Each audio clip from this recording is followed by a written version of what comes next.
हर हर महादेव, जय श्री कृष्णा। आप सभी का मेरी सुबह की सुंदर और दिव्य पूजा रूटीन में बहुत बहुत स्वागत है। कैसे हैं आप सब लोग? आशा करती हूँ आप सभी अच्छे होंगे। मैं भी बहुत अच्छी हूँ। मेरे दिन की सबसे खूबसूरत और सकारात्मक शुरुआत प्रभु के इसी छोटे से दरबार से होती है। सुबह उठकर सबसे पहले मैं अपने घर के इस पवित्र मंदिर की अच्छे से साफ़ सफाई करती हूँ। भगवान के बर्तनों को मांजना, पुराने फूलों को हटाना और चारों तरफ गंगाजल छिड़ककर पवित्रता का वातावरण बनाना। तो रोज़ की तरह आज भी मैंने शुद्ध पीतल का एक सुंदर लोटा लिया है, जिसमें पहले से ही स्वच्छ जल भरा हुआ है। अब इस जल को और अधिक पावन बनाने के लिए इसमें हम मिलाएंगे थोड़ा सा पवित्र गंगा जल। इसके बाद इसमें डालेंगे प्रभु का प्रिय कच्चा दूध। हमारे शास्त्रों में कच्चे दूध से अभिषेक का बहुत बड़ा महत्व बताया गया है। अंत में इसमें हम डालेंगे हमारे घर के बागान से तोड़े हुए सुंदर ताजे और सुगंधित फूल। पूरी होने के बाद अब समय आता है हमारे प्रभु के दिव्य श्रृंगार का। ये रहे हमारे प्यारे कान्हा जी के आज के सुंदर वस्त्र, जिन्हें धारण करके लाला बहुत ही मनमोहक लग रहे हैं। वस्त्र पहनाने के बाद मैंने प्रभु का चंदन से तिलक किया। अब समय है प्रभु को भोग लगाने का। आज मंदिर में हमारे राम जी के लिए मैंने पवित्र दूध और मीठे आम का भोग रखा है। हमारे भोलेनाथ के लिए भी ताजे आम का भोग लगाया है और हमारे नटखट कान्हा जी के लिए विशेष रूप से मीठे आम, शीतल जल और कच्चे दूध का भोग सजाया है। तभी भोग लगाते वक्त मुझे याद आया कि मैंने चंदन का तिलक तो लगाया ही नहीं है, तो फिर मैं कान्हा जी को चंदन का तिलक करती हूँ, शिव जी को चंदन का तिलक करती हूँ, श्री गणेश जी को चंदन का तिलक करती हूँ और साथ में ही कार्तिकेय जी को चंदन का तिलक करती हूँ।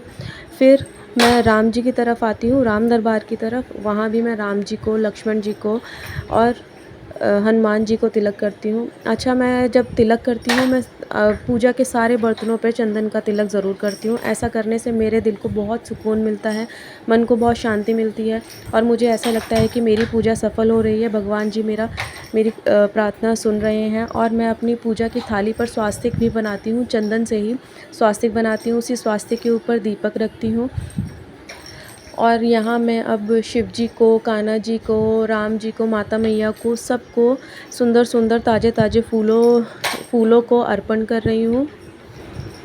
फूल अर्पण करने के बाद मैं पार्वती माता को सिंदूर का तिलक करती हूँ, सीता मैया को सिंदूर का तिलक करती हूँ। फिर वही तिलक मैं अपने माथे पर लगाती हूँ और अपनी मांग में भरती हूँ। कहते हैं कि माता का झूठा सिंदूर लगाने से पति की उम्र लंबी होती है और माता रानी ये आशीर्वाद हमेशा बनाए रखिएगा। यहाँ मैं दूध में, कान्हा जी के दूध में और जल में तुलसी दल डालते हुए, क्योंकि कहते हैं कि कान्हा जी बिना तुलसी दल के भोग नहीं स्वीकारते हैं। कान्हा जी के भोग की पूरी तैयारी के बाद यहाँ मैं फिर देसी घी का दीपक तैयार करती हूँ और भगवान को धूप बत्ती का अर्पण करती हूँ।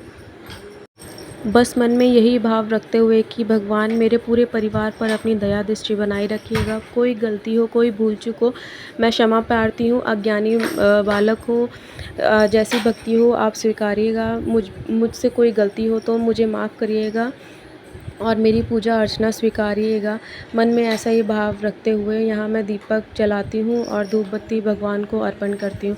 ओह, अब ये देखिए बीच में कौन आया। बीच में आया रुद्रांश। ये भी आया है पूजा करने। जब भी देखता है कि मैं पूजा कर रही होती हूँ तो ये ज़रूर आ जाता है मंदिर में भाग के। अपनी भाषा में लगा पड़ा है, पता नहीं क्या दिखा रहा है। अपनी भाषा में भगवान की तरफ इशारा करते हुए यहाँ मैं आरती करते हुए, शिव जी की आरती करते हुए, हनुमान जी की आरती करते हुए और हमारे गणेश जी की आरती।